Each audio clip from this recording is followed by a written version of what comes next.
ದೇವನಾಮಕ್ಕೆ ಸ್ತೋತ್ರವಾಗಲಿ. ನಮ್ಮ ಕಣ್ಣುಗಳನ್ನು ಮುಚ್ಚಿ ಪ್ರಾರ್ಥನೆಯೊಂದಿಗೆ ಇಂದಿನ ಆರಾಧನೆಯನ್ನು ನಾವು ಪ್ರಾರಂಭಿಸುವ. ಇಂಥ ಒಳ್ಳೆ ಸಮಯದೋಳು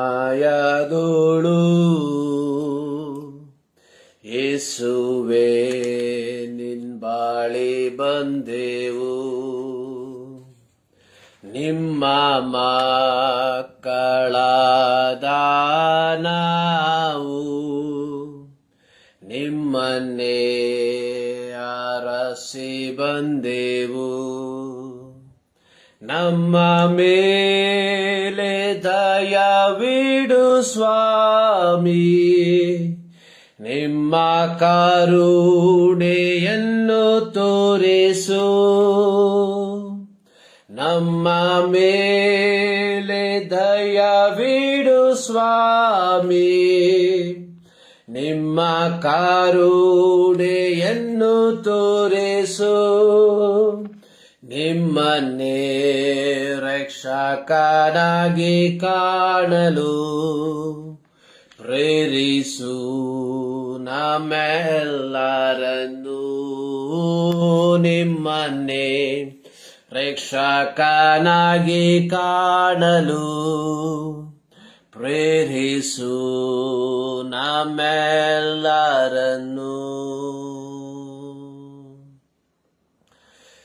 ನಮ್ಮನ್ನು ಬಾಳವಾಗಿ ಪ್ರೀತಿ ಮಾಡುವ ನಮ್ಮ ಪ್ರೀತಿಯ ತಂದೆಯಾದ ದೇವರೇ, ನಿಮ್ಮ ಪರಿಶುದ್ಧ ನಾಮಕ್ಕೆ ಸ್ತೋತ್ರ. ಈ ವಾರದ ಮೊದಲನೇ ದಿನದಲ್ಲಿ ಕರ್ತನೇ, ನಿಮ್ಮ ಮಕ್ಕಳಾದ ನಾವು ನಿಮ್ಮ ಸನ್ನಿಧಾನದಲ್ಲಿ ನಿಮ್ಮನ್ನು ಆರಾಧಿಸುವುದಕ್ಕೆ, ನಿಮ್ಮನ್ನು ಸ್ತುತಿಸುವುದಕ್ಕೆ, ನಮ್ಮ ಜೀವಿತದಲ್ಲಿ ಕೊಟ್ಟಂತಹ ಈ ಒಂದು ಅವಕಾಶಕ್ಕಾಗಿ ನಾವು ನಿಮಗೆ ಕೃತಜ್ಞತೆಯನ್ನು ಸಲ್ಲಿಸುತ್ತೇವೆ. ಈ ಮುಂಜಾನೆಯಲ್ಲಿ ಮತ್ತೊಂದಾವರ್ತಿ ಕೃತಜ್ಞತೆಯ ಭಾವದೊಂದಿಗೆ ನಿಮ್ಮ ಸನ್ನಿಧಾನದಲ್ಲಿ ಸೇರಿ ಬಂದು ನಿಮ್ಮನ್ನು ಆರಾಧಿಸುವುದಕ್ಕೆ ನಮ್ಮನ್ನು ಪ್ರಾಪ್ತರನ್ನಾಗಿ ಮಾರ್ಪಡಿಸಿ ಎಂಬುದಾಗಿ ನಾವು ಪ್ರಾರ್ಥಿಸುವಂತವರಾಗಿದ್ದೇವೆ. ಹೌದು ಕರ್ತನೆ, ಇಂದು ನಾವು ಆಡುವಂತಹ ಹಾಡುಗಳು, ಧ್ಯಾನಿಸುವಂತಹ ದೇವರ ವಾಕ್ಯ ಎಲ್ಲದರ ಮೂಲಕ ದೇವರ ನಾಮ ಮಹಿಮೆ ಹೊಂದುವಂತೆ ಕೃಪೆ ಮಾಡೆಂಬುದಾಗಿ ನಾವು ಪ್ರಾರ್ಥಿಸುವಂತವರಾಗಿದ್ದೇವೆ. ಈ ಸಂದರ್ಭದಲ್ಲಿ ಕರ್ತನೆ, ವಿವಿಧ ಸ್ಥಳಗಳಲ್ಲಿ ಕರ್ತನೆ ನಡೆಯುವಂತಹ ಎಲ್ಲ ಪರಿಶುದ್ಧ ಆರಾಧನೆಗಳನ್ನ ನಿಮ್ಮ ಕರಗಳಿಗೆ ಒಪ್ಪಿಸಿಕೊಡ್ತಾ ಇದ್ದೇವೆ. ಇಂದಿನ ಆರಾಧನೆ ಪರಲೋಕವು ಸಂತೋಷಿಸುವಂತಹ ಆರಾಧನೆಯಾಗಿ, ಹೌದು ಕರ್ತನೆ, ಭೂಮಿಯಲ್ಲಿ ಕರ್ತನೆ ಒಂದು ಬಿಡುಗಡೆಯ ಆರಾಧನೆಯಾಗಿ ಮಾರ್ಪಡುವಂತೆ ಕೃಪೆ ಮಾಡೆಂಬುದಾಗಿ ನಾವು ಪ್ರಾರ್ಥಿಸುವಂತವರಾಗಿದ್ದೇವೆ ಸ್ವಾಮಿ. ಹೌದು ಕರ್ತನೆ, ಇಂದಿನ ಆರಾಧನೆ ಶಬ್ದ ಕರ್ತನೆ ಅನೇಕರ ಜೀವಿತದಲ್ಲಿ ಕರ್ತನೆ ಒಂದು ಬಿಡುಗಡೆಗೆ, ಮಾನಸಾಂತರಕ್ಕೆ ಕಾರಣವಾಗಿ ಮಾರ್ಪಡಿಸಿ ಎಂಬುದಾಗಿ ನಾವು ಪ್ರಾರ್ಥಿಸುವಂತವರಾಗಿದ್ದೇವೆ. ಮತ್ತೊಂದಾವರ್ತಿ ನಮ್ಮನ್ನೇ ನಿಮ್ಮ ಕರಗಳಿಗೆ ಸಮರ್ಪಿಸುವಂತವರಾಗಿದ್ದೇವೆ. ಪ್ರಾರ್ಥನೆ ಕೇಳಿದಕ್ಕಾಗಿ ಸ್ತೋತ್ರ. ಯೇಸು ಕ್ರಿಸ್ತನ ನಾಮದಲ್ಲಿ ಬೇಡುತ್ತೇವೆ ನಮ್ಮ ಪ್ರೀತಿಯ ತಂದೆಯೇ, ಆಮೇನ್. ದೇವನಾಮಕ್ಕೆ ಸ್ತೋತ್ರವಾಗಲಿ. ಮತ್ತೊಂದಾವರ್ತಿ ದೇವರ ಸನ್ನಿಧಾನದಲ್ಲಿ ದೇವರನ್ನ ಹಾಡಿ ಅರಸುವಂತೆ, ದೇವರು ನಮ್ಮ ಜೀವಿತದಲ್ಲಿ ಕೊಟ್ಟಂತಹ ಈ ಒಂದು ಸುದಿನಕ್ಕಾಗಿ ನಾವು ದೇವರಿಗೆ ಕೃತಜ್ಞತೆಯನ್ನು ಸಲ್ಲಿಸುವ.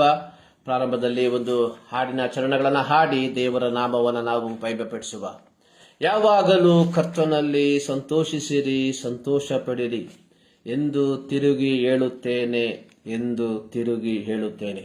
ಈ ಹಾಡಿನ ಚರಣಗಳನ್ನು ಹಾಡಿ ದೇವರ ನಾಮವನ್ನು ನಾವು ಮಹಿಮೆಪಡಿಸುವ. ಯಾವಾಗಲೂ ಕರ್ತನಲ್ಲಿ ಸಂತೋಷಿಸಿರಿ, ಸಂತೋಷ ಪಡಿರಿ.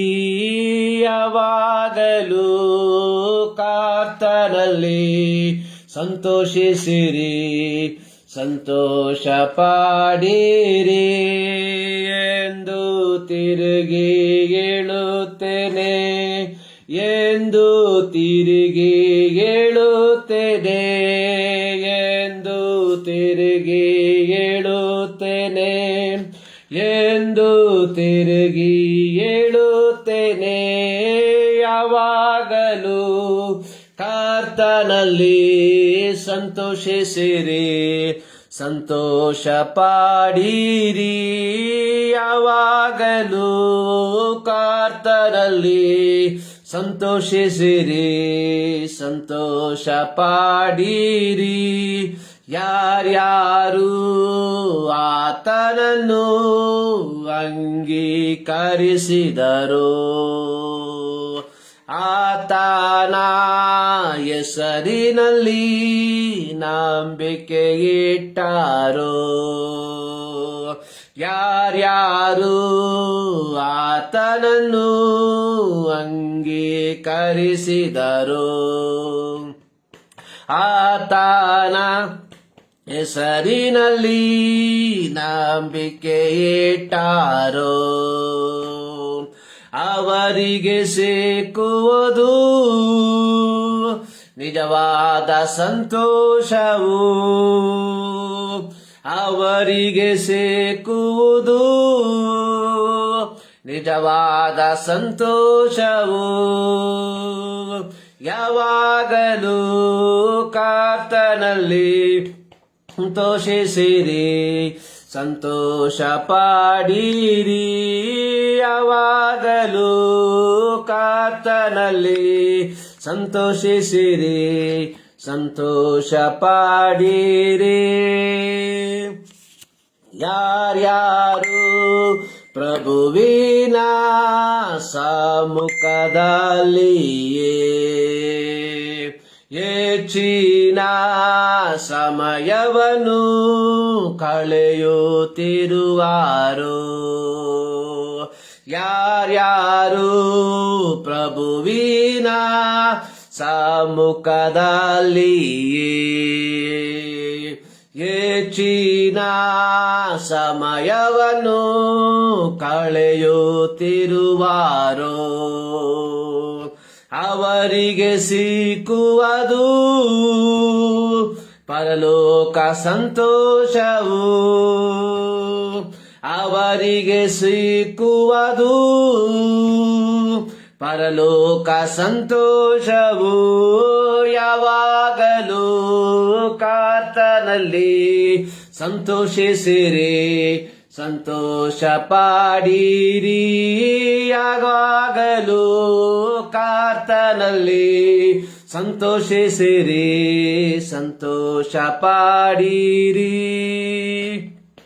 ಯಾರ್ಯಾರು ಪ್ರಭುವಿನ ವಾಕ್ಯಗಳನ್ನೆಲ್ಲ ಪ್ರೀತಿಸಿ ಕೈಕೊಂಡು ನಡೆಯುತ್ತಿರುವಾರೋ, ಯಾರ್ಯಾರು ಪ್ರಭುವಿನ ವಾಕ್ಯಗಳನ್ನೆಲ್ಲ ಪ್ರೀತಿಸಿ ಕೈಕೊಂಡು ನಡೆಯುತ್ತಿರುವಾರೋ, ಅವರಿಗೆ ಸಿಕ್ಕುವುದು ಮಹಿಮೆಯ ಸಂತೋಷವು. ಅವರಿಗೆ ಸಿಕ್ಕುವುದು ಮಹಿಮೆಯ ಸಂತೋಷವು. ಯಾವಾಗಲೂ ಕರ್ತನಲ್ಲಿ ಸಂತೋಷಿಸಿರಿ, ಸಂತೋಷ ಪಡಿರಿ. ಯಾವಾಗಲೂ ಕರ್ತನಲ್ಲಿ ಸಂತೋಷಿಸಿರಿ, ಸಂತೋಷ ಪಡಿರಿ ಎಂದು ತಿರುಗಿ ಹೇಳುತ್ತೇನೆ, ಎಂದು ತಿರುಗಿ ಹೇಳುತ್ತೇನೆ, ಎಂದು ತಿರುಗಿ ಹೇಳುತ್ತೇನೆ, ಎಂದು ತಿರುಗಿ ಹೇಳುತ್ತೇನೆ. ಯಾವಾಗಲೂ ಕರ್ತನಲ್ಲಿ ಸಂತೋಷಿಸಿರಿ, ಸಂತೋಷ ಪಡಿರಿ. ಯಾವಾಗಲೂ ಕರ್ತನಲ್ಲಿ ಸಂತೋಷಿಸಿರಿ, ಸಂತೋಷ ಪಡಿರಿ. ಹಲ್ಲೆಲೂಯಾ. ಯಾವಾಗಲೂ ಕರ್ತನಲ್ಲಿ ಸಂತೋಷ ಪಡಿರಿ. ಅಪೊಸ್ತಲನಾದ ಪೌಲನು ಫಿಲಿಪ್ಪದಲ್ಲಿರುವಂತಹ ವಿಶ್ವಾಸಿಗಳಿಗೆ ಹೇಳುವಂಥದ್ದು, ಫಿಲಿಪ್ಪ ಪತ್ರಿಕೆ 4ನೇ ಅಧ್ಯಾಯ 4ನೇ ವಾಕ್ಯ, ಯಾವಾಗಲೂ ಕರ್ತನಲ್ಲಿ ಸಂತೋಷಿಸಿರಿ, ಸಂತೋಷ ಪಡಿರಿ ಎಂದು ತಿರುಗಿ ಹೇಳುತ್ತೇನೆ. ನಾವು ಸರ್ವೇಸಾಮಾನ್ಯ ತಿರುಗಿ ಹೇಳುತ್ತೇವೆ ಎಂಬುದಾಗಿ ಹಾಡುವಂಥವರು, ಓದುವಂಥವರು ಆಗಿದ್ದೇವೆ. ತಿರುಗಿ ಅಲ್ಲ, ತಿರುಗಿ, ಎಗೈನ್, ಮತ್ತೊಂದು ಆವರ್ತಿ. ತಿರುಗಿ ಅಂದ್ರೆ ನಾವು ಟರ್ನ್ ಆಗಿ ಎಂಬುದಾಗಿ ಅರ್ಥವನ್ನು ಕೊಡುತ್ತದೆ. ಆದರೆ ಇಲ್ಲಿ ಪೌಲನು ಹೇಳುವಂಥದ್ದು ನಾನು ಪ್ರಾರಂಭದಲ್ಲಿ ನಿಮ್ಮ ಬಳಿಯಲ್ಲಿ ಹೇಳಿರುವಂತದ್ದು ಏನು, ನೀವು ಕರ್ತನಲ್ಲಿ ಸಂತೋಷ ಪಡುವಂತವರಾಗಿರ್ರಿ.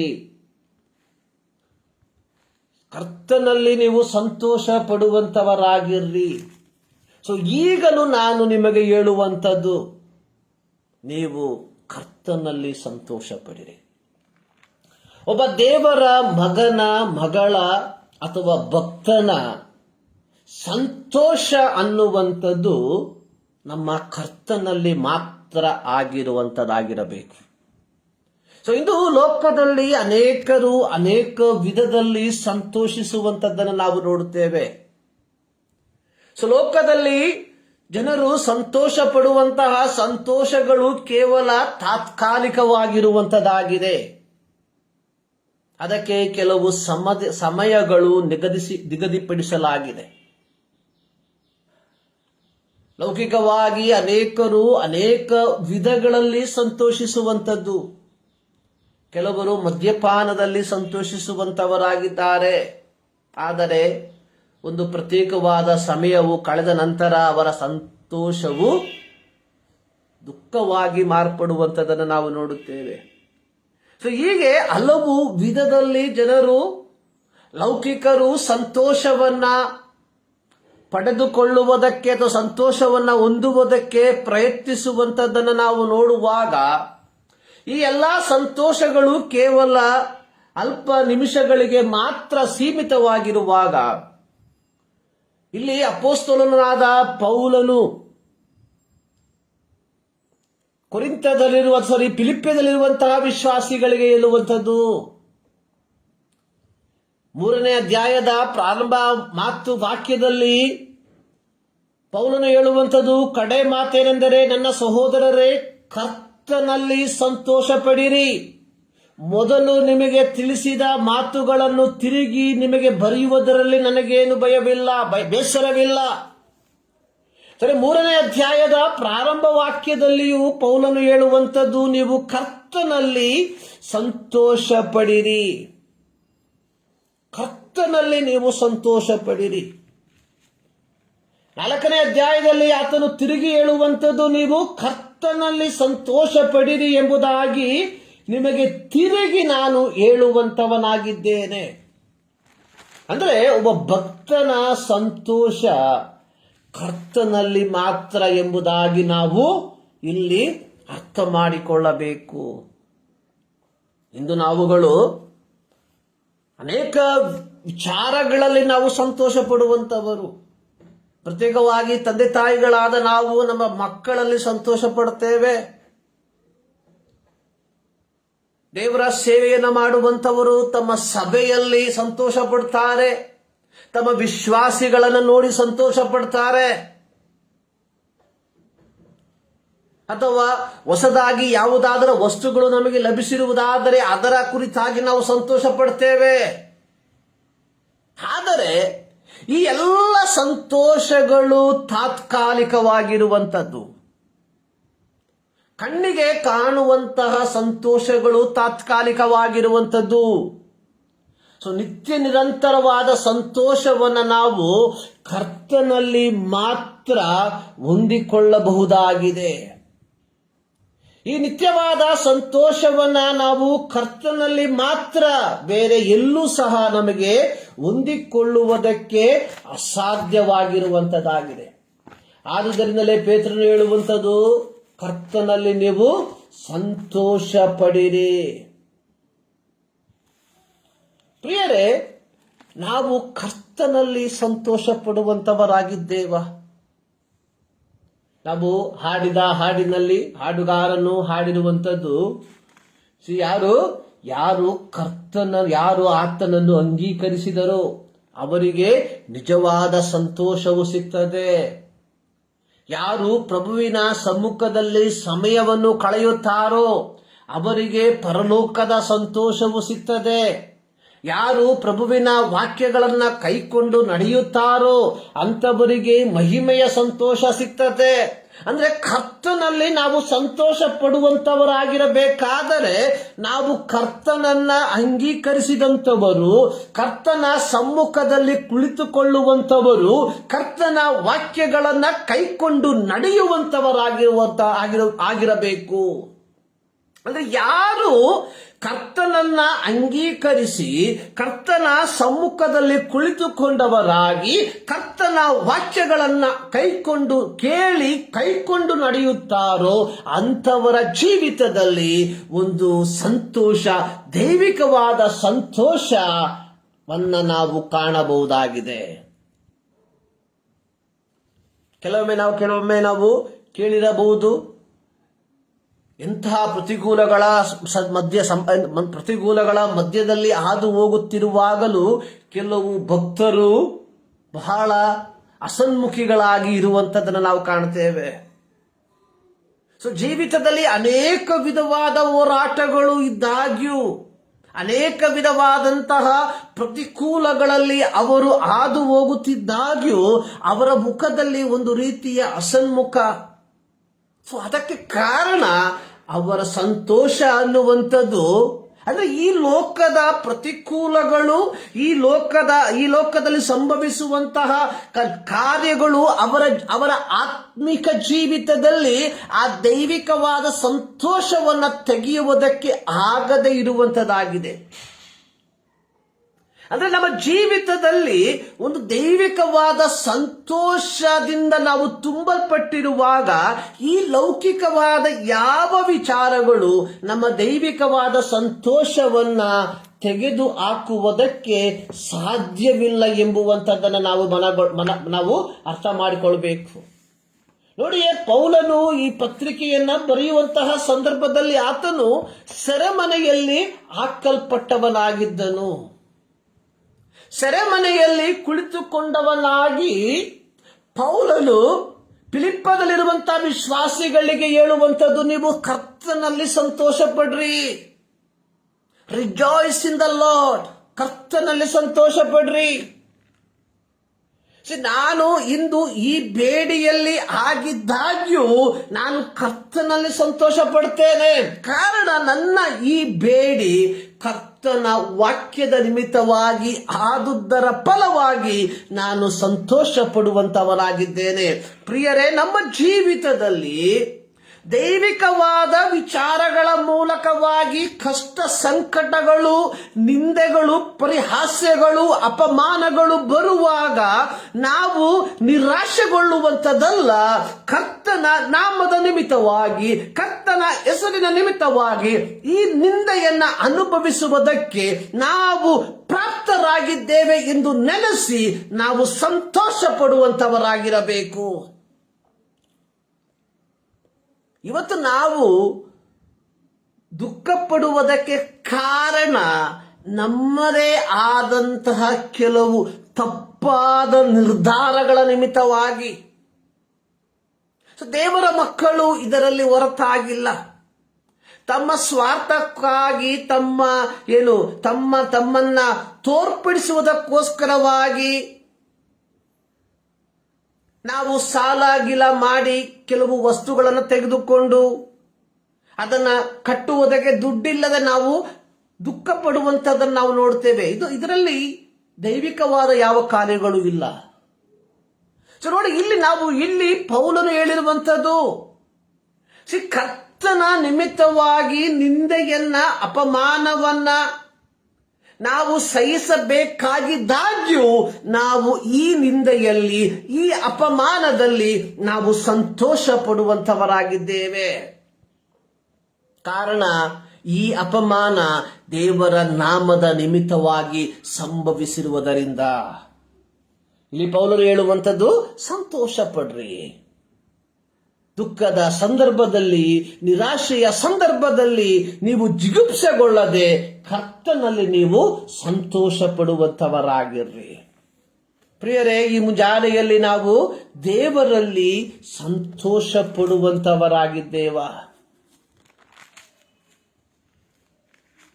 ಇಂದು ನಾವು ದೇವರನ್ನ ಆರಾಧಿಸುವುದಕ್ಕೆ ಸೇರಿ ಬಂದಿರುವಾಗ ಸೊ ನಾವು ನಮ್ಮಲ್ಲಿ ನಾವೇ ಕೇಳಿಕೊಳ್ಳಬೇಕಾದಂತಹ ಒಂದು ಪ್ರಶ್ನೆ ಇದಾಗಿದೆ. 122ನೇ ಕೀರ್ತನೆಯಲ್ಲಿ ದಾವೀದನು ಹೇಳಿರುವಂತಹ ಅಥವಾ ಹಾಡಿರುವಂತಹ ಒಂದು ಕೀರ್ತನೆ ಈ ರೀತಿ: ಯೆಹೋವನ ಮಂದಿರಕ್ಕೆ ಹೋಗೋಣ ಬಾ ಎಂದು ಜನರು ನನ್ನನ್ನು ಕರೆದಾಗ ನನಗೆ ಸಂತೋಷವಾಯಿತು. I am so glad when they called me, let us go to the house of God. ಯೆಹೋವನ ಮಂದಿರಕ್ಕೆ ಹೋಗೋಣ ಬಾ ಎಂದು ಜನರು ನನ್ನನ್ನು ಕರೆದಾಗ ನನಗೆ ಸಂತೋಷವಾಯಿತು. ಸಂತೋಷ ಅಂದ್ರೆ ದೇವರ ಸಾಮೀಪ್ಯವನ್ನ ಅನುಭವಿಸುವಂತಹ, ದೇವರ ಸಾನ್ನಿಧ್ಯವನ್ನ ಅನುಭವಿಸುವಂತಹ ಒಂದು ಸದಾವಕಾಶ ನನ್ನ ಜೀವಿತದಲ್ಲಿ ಒದಗಿ ಬರುವಂಥದ್ದು ನನಗೆ ಸಂತೋಷವನ್ನ ಉಂಟು ಮಾಡುವಂಥದ್ದಾಗಿದೆ. ನಾವು ಹಾಡಿದಂತಹ ಹಾಡಿನಲ್ಲಿ ನಾವು ಈ ರೀತಿ ಹಾಡಿದ್ವಿ: ಯಾರ್ಯಾರು ಪ್ರಭುವಿನ ಸಮ್ಮುಖದಲ್ಲಿ ಹೆಚ್ಚಿನ ಸಮಯವನ್ನು ಕಳೆಯುತ್ತಾರೋ ಅವರಿಗೆ ಪರಲೋಕದ ಸಂತೋಷ ಸಿಗ್ತದೆ. ಸೊ ಈ ಮುಂಜಾನೆಯಲ್ಲಿ, ಈ ಭಾನುವಾರದ ದಿನದಲ್ಲಿ, ಈ ಕರ್ತನನ್ನ ಆರಾಧಿಸುವ ದಿನದಲ್ಲಿ ಪ್ರಿಯರೇ, ನಾವು ಸಂತೋಷವುಳ್ಳವರಾಗಿದ್ದೇವಾ? ಈ ದಿನದಲ್ಲಿ ದೇವರನ್ನ ಆರಾಧಿಸುವುದಕ್ಕೆ ದೇವರು ನನಗೆ ಅವಕಾಶವನ್ನ ಕೊಟ್ಟಿದ್ದಾನೆ ಎಂಬ ಆ ಒಂದು ಮನೋಭಾವದಲ್ಲಿ ನಾವು ಸಂತೋಷ ಪಡುವಂತಹವರಾಗಿದ್ದೇವ? ವೈವಾಹಿಕ ಜೀವಿತಕ್ಕೆ ಕಾಲಿಡುವಂತಹ ಯುವಕ ಯುವತಿ ತಮ್ಮ ವೈವಾಹಿಕ ಜೀವಿತ ಅಥವಾ ಕಾಲಿಡುವಂತಹ ವಿವಾಹ ದಿವಸವನ್ನ ಬಹಳ ಆಸಕ್ತಿಯಿಂದ, ಬಹಳ ಸಂತೋಷದಿಂದ ಎದುರು ನೋಡುವಂತವರಾಗಿರ್ತಾರೆ. ಸೊ ಹಾಗೆಯೇ ನಾವು ಸಹ ಕರ್ತನನ್ನ ಆರಾಧಿಸುವಂಥದ್ದು ಅದಕ್ಕಿಂತಲೂ ಮಿಗಿಲಾದಂತಹ ಒಂದು ಸಂತೋಷದಲ್ಲಿ ನಾವು ಅದನ್ನ ಎದುರು ನೋಡುವಂತವರಾಗಿರಬೇಕು. ಈ ಮುಂಜಾನೆಯಲ್ಲಿ ನಾವು ದೇವರನ್ನ ಆರಾಧಿಸುವುದಕ್ಕೆ ಸಂತೋಷವುಳ್ಳವರಾಗಿದ್ದೇವ ಎಂಬ ಪ್ರಶ್ನೆಯನ್ನ ನಮಗೆ ನಾವೇ ಕೇಳಿಕೊಳ್ಳಬೇಕಾಗಿರುವಂಥದ್ದು ಬಹಳ ಪ್ರಾಮುಖ್ಯವಾಗಿದೆ. 90ನೇ ಕೀರ್ತನೆಯ ಪ್ರಾರಂಭ 2 ವಾಕ್ಯದಲ್ಲಿ ಈ ರೀತಿ ಬರೆದಿರುವಂತದನ್ನು ನೋಡುತ್ತೇವೆ: ಯೆಹೋವನೇ ನಿನ್ನನ್ನು ಕೊಂಡಾಡುವುದು, ಪರಾತ್ಪರನೇ ನಿನ್ನ ನಾಮವನ್ನ ಸಂಕೀರ್ತಿಸುವುದು ಯುಕ್ತವಾಗಿದೆ. ಪ್ರಿಯರೇ, ಈ ಮುಂಜಾನೆಯಲ್ಲಿ ದೇವರ ಸನ್ನಿಧಾನದಲ್ಲಿ ದೇವರನ್ನ ಆರಾಧಿಸುವುದಕ್ಕೆ ನಾವು ಸೇರಿ ಬಂದಿರುವಂಥದ್ದು ಇದು ಒಂದು ಒಳ್ಳೆಯದಾಗಿದೆ. ಇಂಗ್ಲಿಷ್ ಭಾಷೆಯಲ್ಲಿ ಬರೆದಿರುವಂಥದ್ದು ಇಟ್ ಈಸ್ ಗುಡ್ ಎಂಬುದಾಗಿ, ನಾಟ್ ಇಟ್ ಈಸ್ ರೈಟ್. ದೇವರನ್ನ ಆರಾಧಿಸುವಂಥದ್ದು ಸರಿಯಾದ ತೀರ್ಮಾನ, ಸರಿಯಾದ ಕಾರ್ಯವಾದದ್ದು, ಅದರಲ್ಲಿ ಯಾವ ಸಂಶಯವೂ ಇಲ್ಲ. ಆದರೆ ಇಲ್ಲಿ ಕೀರ್ತನೆಗಾರನು ಹೇಳುವಂಥದ್ದು ಯೆಹೋವನನ್ನ ಕೊಂಡಾಡುವಂಥದ್ದು ಯುಕ್ತವಾದದ್ದು, ಅಂದ್ರೆ ಒಳ್ಳೆಯದಾದದ್ದು. ಸೊ ನಮ್ಮ ಜೀವಿತದಲ್ಲಿ ನಾವು ಮಾಡುವಂತಹ ಅತ್ಯುನ್ನತವಾದ ಒಳ್ಳೆಯ ಕಾರ್ಯವೇನೆಂದರೆ ದೇವರನ್ನ ಆರಾಧಿಸುವಂಥದ್ದು. ಕೇವಲ ಇದು ಒಂದು ಆಚಾರ ಅಥವಾ ಸರಿಯಾದ ಕಾರ್ಯ ಎಂಬುದಾಗಿ ಭಾನುವಾರ ದೇವರನ್ನ ಆರಾಧಿಸುವಂಥದ್ದಲ್ಲ. ಬದಲಾಗಿ ಈ ದಿನ, ಈ ಮುಂಜಾನೆಯಲ್ಲಿ ದೇವಾಲಯದಲ್ಲಿ ದೇವರನ್ನ ಆರಾಧಿಸುವಂಥದ್ದು ಒಳ್ಳೆಯದು. It is good. ಸರಿ ಮತ್ತು ಒಳ್ಳೆಯದು ಅಜಗಜಾಂತರದ ವ್ಯತ್ಯಾಸಗಳಿದೆ. ಸರಿ ಅನ್ನುವಂಥದ್ದು ನಾವು ಮಾಡಬೇಕಾದಂತಹ ಕಾರ್ಯ, ಸರಿ ಎಂಬುದಾಗಿ ಇರುವಂತಹದ್ದನ್ನು ನಾವು ಮಾಡದೆ ಹೋದ್ರೆ ಅದು ತಪ್ಪಾಗಿ ಮಾರ್ಪಡುತ್ತದೆ. ದೇವರನ್ನ ಆರಾಧಿಸುವಂಥದ್ದು ಇದು ಸರಿ ಎಂಬ ಕಾರಣಕ್ಕಾಗಿ ಆಗಿರಬಾರದು.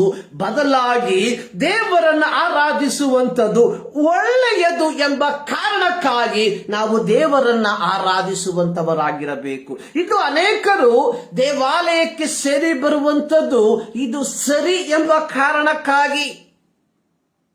ಎಲ್ಲಿ ಆಲಯಕ್ಕೆ ಬಾರದೆ ಹೋದರೆ ಜೀವಿತದಲ್ಲಿ ತಪ್ಪುಗಳು ಸಂಭವಿಸುತ್ತದೆ ಎಂಬುದಾಗಿ ನೆನೆಸಿ ಅಲ್ಲ ನಾವು ದೇವರನ್ನ ಆರಾಧಿಸಬೇಕಾಗಿರುವಂಥದ್ದು ಅಥವಾ ದೇವಾಲಯಗಳಿಗೆ ಬರಬೇಕಾಗಿರುವಂಥದ್ದು.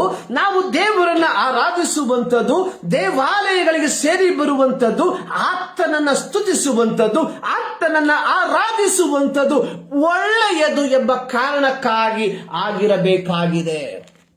ಈ ಮುಂಜಾನೆಯಲ್ಲಿ ಪ್ರಿಯರೇ, ನಾವು ದೇವರನ್ನ ಯಾವ ಮನೋಭಾವದಲ್ಲಿ ಆತನನ್ನ ಆರಾಧಿಸುವಂತವರಾಗಿದ್ದೇವೆ ಎಂಬುದನ್ನ ಒಮ್ಮೆ ಪರೀಕ್ಷಿಸಿಕೊಳ್ಳಬೇಕಾಗಿರುವಂಥದ್ದು ಬಹಳ ಪ್ರಾಮುಖ್ಯವಾಗಿದೆ. ಇಟ್ ಇಸ್ ಗುಡ್, ಅದೇ ಒಳ್ಳೆಯದು. ಸೊ ಜೀವಿತದಲ್ಲಿ ಒಳ್ಳೆಯ ಕಾರ್ಯ ಯಾವುದೆಂದರೆ ದೇವರನ್ನ ಆರಾಧಿಸುವಂಥದ್ದು, ದೇವರನ್ನ ಸ್ತುತಿಸುವಂಥದ್ದು, ದೇವರಿಗೆ ಭಯಭಕ್ತಿಯುಳ್ಳವರಾಗಿ ಜೀವಿಸುವಂಥದ್ದು. ನೋಡಿ, ಈ ಒಂದು ಕಾರ್ಯಗಳನ್ನ ನಾವು ಮಾಡುವಂಥವರಾಗಿದ್ದರೆ ನಮ್ಮ ಜೀವಿತ ಆಶೀರ್ವಾದದಾಯಕವಾಗುವಂಥದ್ರಲ್ಲಿ ಯಾವ ಸಂಶಯವೂ ಇಲ್ಲ. ಸರಿ ಎಂಬುದಕ್ಕಾಗಿ ಅಲ್ಲ, ಒಳ್ಳೆಯದು ಎಂಬುದಕ್ಕಾಗಿ ನಾವು ದೇವರನ್ನ ಆರಾಧಿಸುವಂತವರಾಗಿರಬೇಕು. ಈ ಮುಂಜಾನೆಯಲ್ಲಿ ಈ ದೇವರನ್ನ ಆರಾಧಿಸುವುದಕ್ಕೆ ದೇವರು ನಮ್ಮ ಜೀವಿತದಲ್ಲಿ ಸಂದರ್ಭವನ್ನ, ಅವಕಾಶವನ್ನ ಕೊಟ್ಟಿದ್ದಾನೆ. ಆದುದರಿಂದ ಆತನನ್ನು ನಾವು ಆರಾಧಿಸುವಂತವರಾಗಿರುವ ಅದರ 2ನೇ ವಾಕ್ಯದಲ್ಲಿ ವೀಣಾಸ್ವರ ಮಂಡಲದಿಂದಲೂ ಕಿನ್ನರಿಯ ಘನಸ್ವರದಿಂದಲೂ ಒತ್ತಾರೆಯಲ್ಲಿ ನಿನ್ನ ಪ್ರೇಮವನ್ನು, ರಾತ್ರಿಯಲ್ಲಿ ನಿನ್ನ ಸತ್ಯತೆಯನ್ನು ವರ್ಣಿಸುವುದು ಉಚಿತವಾಗಿದೆ ಎಂಬುದಾಗಿ.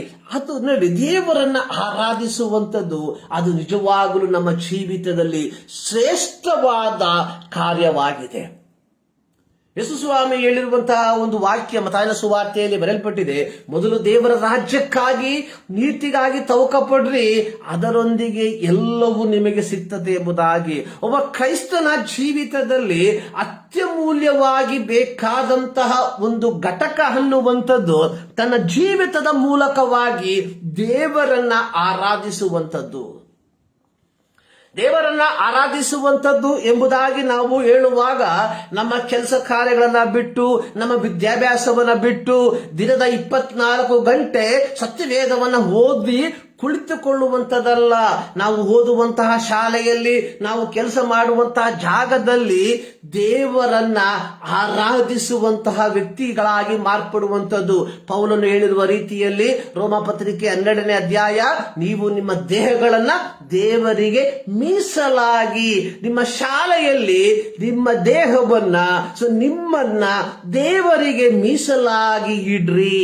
ನೀವು ಕೆಲಸ ಮಾಡುವಂತಹ ಸ್ಥಳಗಳಲ್ಲಿ, ನೀವು ಓದುವಂತಹ ಕಾಲೇಜುಗಳಲ್ಲಿ, ವೇರ್ ಎವರ್ ಯು ಆರ್, ದೇವರು ನಿಮ್ಮನ್ನು ಎಲ್ಲಿ ಹಾಕಿಟ್ಟಿದ್ದಾನೋ ಅಲ್ಲೆಲ್ಲ ನಿಮ್ಮ ಜೀವಿತ ದೇವರಿಗೆ ಮೀಸಲಾದದ್ದು ಎಂಬ ಮನೋಭಾವದಲ್ಲಿ ನೀವುಗಳು ಜೀವಿಸುವಂತದ್ದಾಗಿದೆ ಯಥಾರ್ಥವಾದ ಆರಾಧನೆ. ಅನೇಕರು ನೆನೆಸುವಂಥದ್ದು ಆರಾಧನೆ ಅಂದರೆ ಭಾನುವಾರ ಆಲಯಕ್ಕೆ ಸೇರಿ ಬಂದು ಪ್ರಾರಂಭದ 1 ಗಂಟೆ ಹಾಡುಗಳನ್ನು ಹಾಡಿ ನೃತ್ಯ ಮಾಡುವುದು ಎಂಬುದಾಗಿ. ಇದ್ಯಾವುದು ಅಲ್ಲ ಆರಾಧನೆ. ಆರಾಧನೆ ಅನ್ನುವಂಥದ್ದು ನಮ್ಮನ್ನೇ ದೇವರಿಗೆ ಅರ್ಪಿಸುವಂಥದ್ದಾಗಿದೆ. ನಮ್ಮ ಜೀವಿತವನ್ನ, ನಮ್ಮ ಶರೀರವನ್ನ ದೇವರಿಗೆ ಅರ್ಪಿಸುವಂಥದ್ದಾಗಿದೆ. ಆದುದರಿಂದಲೇ ಪೌಲನು ಹೇಳಿರುವಂಥದ್ದು, ಪೌಲನು ಅಲ್ಲಿ ಬರೆದಿರುವಂತಹ ಒಂದು ಮಾತನ್ನ ನಾವು ಈ ರೀತಿಯಾಗಿ ನಾವು ನೋಡಬಹುದು. ರೋಮಪತ್ರಿಕೆ 12ನೇ ಅಧ್ಯಾಯದ 2ನೇ ವಾಕ್ಯದಲ್ಲಿ, ಇಹಲೋಕದ ನಡವಳಿಕೆಯನ್ನ ಅನುಸರಿಸದೆ, ನಾನು ಪ್ರಾರಂಭದಲ್ಲಿ ಹೇಳಿದೆ, ನಾವು ದೇವರಿಗೆ ಮೀಸಲಾಗಿರುವಂತವರು. ಶಾಲೆಯಲ್ಲಿ ಓದುವಂತಹ ಮಕ್ಕಳೇ, ನೀವು ದೇವರಿಗೆ ಮೀಸಲಾಗಿರುವುದರಿಂದ ಇಹಲೋಕದ ನಡವಳಿಕೆಗೆ ಅನುಸಾರವಾಗಿ ನೀವು ನಡಿಬಾರದು. ಕಾಲೇಜ್ಗಳಲ್ಲಿ ಓದುವಂತಹ ಯುವಕ ಯುವತಿಯರೇ, ನೀವು ದೇವರಿಗೆ ಮೀಸಲಾಗಿರುವುದರಿಂದ ಇಹಲೋಕದ ಆಚಾರಗಳಿಗೆ ಅನುಗುಣವಾಗಿ ನೀವು ನಡಿಬಾರದು. ಕೆಲಸವನ್ನ ಮಾಡುವಂತವರೇ, ನೀವುಗಳು ದೇವರಿಗೆ ಮೀಸಲಾಗಿರುವುದರಿಂದ ಇಹಲೋಕದ ಆಚಾರಗಳು ನಿಮ್ಮ ಜೀವಿತದಲ್ಲಿ ಎಷ್ಟು ಮಾತ್ರಕ್ಕೂ ಸ್ವಾಧೀನವಾಗಬಾರದು. ಮಲಯಾಳದಲ್ಲಿ ಒಂದು ಮಾತು ಹೇಳ್ತಾರೆ, ಪಾಂಬು ತಿನ್ನ ನಾಟಿ ಪೋಯಲ್ ನಡುಂಗಷ್ಟು ತಿನ್ನೋಣ. ಅಂದ್ರೆ ಹಾವನ್ನು ತಿನ್ನುವಂತಹ ಊರಿಗೆ ಹೋದರೆ ಅದರ ಮಧ್ಯಭಾಗವನ್ನು ನಾವು ತಿನ್ಬೇಕು ಎಂಬುದಾಗಿ, ಯಾಕಂದ್ರೆ ಮಧ್ಯಭಾಗದಲ್ಲಿ ವಿಷ ಕಡಿಮೆ ಇರ್ತದೆ ಎಂಬ ಆ ಒಂದು ಮನೋಭಾವದಲ್ಲಿ. ಸೊ ನಾವುಗಳು ಆ ರೀತಿ ಆಗಬಾರ್ದು. ನಾವು ದೇವರ ಮಕ್ಕಳಾದ ನಾವು ಇಹಲೋಕಕ್ಕೆ ಅನುಸಾರವಾಗಿ ನಡಿಬಾರ್ದು.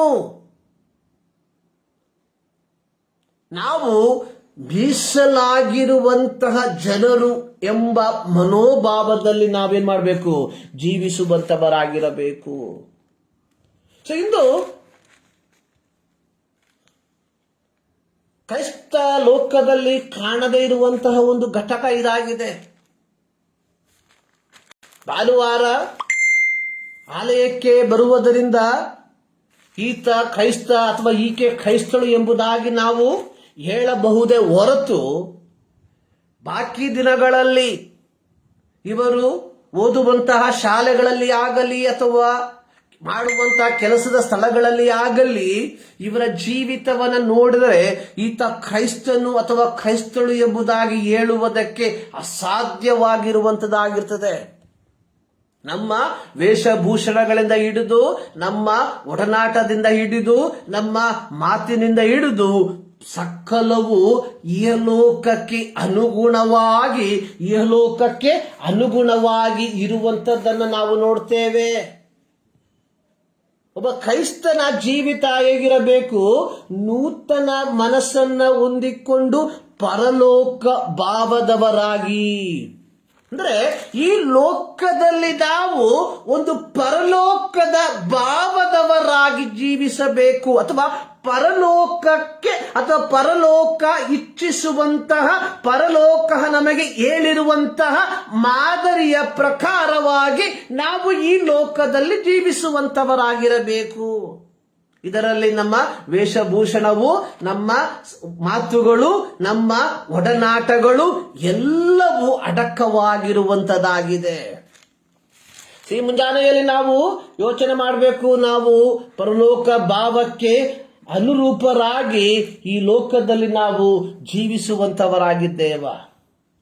ಸೊ ಈ ದಿನದ ಅಲ್ಪ ನಿಮಿಷದ ನಾವು ಧ್ಯಾನಕ್ಕಾಗಿ ಆರಿಸಿಕೊಂಡಿರುವಂತಹ ಒಂದು ವೇದ ಭಾಗ ಅನ್ನುವಂಥದ್ದು ಆದಿಕಾಂಡ ಪುಸ್ತಕ 17ನೇ ಅಧ್ಯಾಯ ಅದರ 1ರಿಂದ 8 ವಾಕ್ಯ ಮತ್ತು ಫಿಲೋಮೋನನ ಪತ್ರಿಕೆ ಅದರ 8ರಿಂದ 22 ವಾಕ್ಯ. ಸೊ ಶೀರ್ಷಿಕೆ ಅನ್ನುವಂಥದ್ದು ಹಿರಿಯರು ಫಲಪ್ರದರು. ಸೊ ನಾವೆಲ್ಲರೂ ಒಂದು ಕಥೆಯನ್ನ ನಾವು ನಮ್ಮಲ್ಲಿ ಅನೇಕರು ಕೇಳಿರುವಂತಹ ಒಂದು ಕಥೆ ಇದು. ಆರ್ಲ್ಯಾಂಡ್ ಸ್ಯಾಂಡರ್ಸ್ ಎಂಬ ಒಬ್ಬ ಯುವಕ ತನ್ನ 6ನೇ ವಯಸ್ಸಿನಲ್ಲಿ ತನ್ನ ತಂದೆಯನ್ನ ಕಳ್ಕೊಂಡ. ಆಕೆಯ ಈತನ ತಾಯಿ ಅಲ್ಲಿ ಇಲ್ಲಿ ಕೆಲಸ ಮಾಡಿ ಜೀವನವನ್ನ ಸಾಗಿಸುತ್ತಿದ್ದಳು. ಈ ಆರ್ಲ್ಯಾಂಡ್ ಸ್ಯಾಂಡರ್ಸ್ಗೆ 2 ತಂಗಿಯರು ಇದ್ದರು. ಸೊ ಇವರನ್ನ ನೋಡುವ ಸಲುವಾಗಿ ತನ್ನ ಶಾಲೆಯನ್ನ ಬಿಟ್ಟು ಮನೆ ಕೆಲಸವನ್ನ ಮಾಡಿಕೊಂಡು ಈ ವ್ಯಕ್ತಿ ತನ್ನ ಜೀವಿತವನ್ನ ಜೀವಿಸ್ತ. ತನ್ನ ಚಿಕ್ಕ ಪ್ರಾಯದಲ್ಲಿಯೇ ಈತನು ಅನೇಕ ಕೆಲಸಗಳಲ್ಲಿ ತನ್ನನ್ನ ತೊಡಗಿಸಿಕೊಂಡ. ತನ್ನ ಚಿಕ್ಕ ಪ್ರಾಯದಲ್ಲಿಯೇ ಆತನು ವೈವಾಹಿಕ ಜೀವಿತಕ್ಕೂ ಕಾಲಿಟ್ಟ. ಆದರೆ ನಿರಂತರವಾದ ಒಂದು ವರಮಾನ ಆತನಿಗೆ ಇಲ್ಲದರ ಫಲವಾಗಿ ಆತನು ಅನೇಕ ಕಡೆ ಕೆಲಸವನ್ನ ಮಾಡಿದಾಗ್ಯೂ ಅನೇಕ ಕಾರಣಗಳಿಂದ ಆತನನ್ನು ಕೆಲಸದಿಂದ ತೆಗೆದು ಹಾಕುತ್ತಿದ್ದದರ ಫಲವಾಗಿ ಈತನ ಪತ್ನಿ ಈತನಿಂದ ವಿಚ್ಛೇದನವನ್ನ ಪಡೆದುಕೊಂಡು ತನ್ನ ಮಕ್ಕಳೊಂದಿಗೆ ಹೊರಟು ಹೋದಳು. ಆಗ ಆತನಿಗೆ ಸರಿಸುಮಾರು 19-20 ವರ್ಷ ಪ್ರಾಯಗಳು ಮಾತ್ರ. ಸೊ ಜೀವಿತದಲ್ಲಿ ಯಾವ ನಿರೀಕ್ಷೆ ಇಲ್ಲದೆ ಒಂದಿಲ್ಲ ಒಂದು ಕೆಲಸಗಳನ್ನ ಮಾಡಿ ಆತನು ಮುಂದಕ್ಕೆ ಹೋಗುತ್ತಿದ್ದಾಗ್ಯೂ ಯಾವ ರೀತಿಯ ಒಂದು ಉನ್ನತಿಯನ್ನ ಆತನು ಪಡೆದುಕೊಳ್ಳುವುದಕ್ಕೆ ಸಾಧ್ಯವಿಲ್ಲ.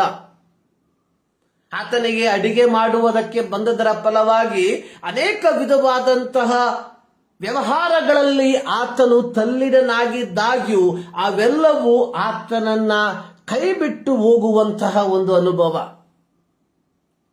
ಆತನಿಗೆ ಸರಿಸುಮಾರು 65 ವರ್ಷ ಪ್ರಾಯವಿರುವಂತಹ ಸಂದರ್ಭದಲ್ಲಿ ಆತನು ಆತ್ಮಹತ್ಯೆ ಮಾಡಿಕೊಳ್ಳುವುದಕ್ಕೆ ತೀರ್ಮಾನಿಸಿದ. ಆದರೆ ಆ ಒಂದು ಸಂದರ್ಭದಲ್ಲಿ ಆತನು ತನಗೆ ಗೊತ್ತಿದ್ದಂತಹ ಒಂದು ಕಸುಬು ಅಡಿಗೆ ಮಾಡುವಂಥದ್ದು.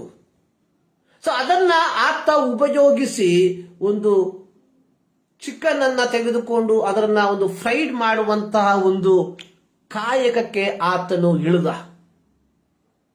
ಆಗ ಆತನಿಗೆ ಸರಿಸುಮಾರು 65 ವರ್ಷ ಪ್ರಾಯ.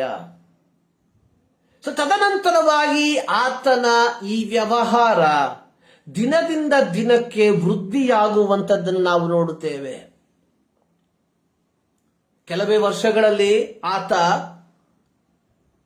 ಇಡೀ ಪ್ರಪಂಚ ತಿಳಿಯುವಂತಹ ಒಬ್ಬ ವ್ಯಕ್ತಿಯಾಗಿ ಮಾರ್ಪಟ್ಟ.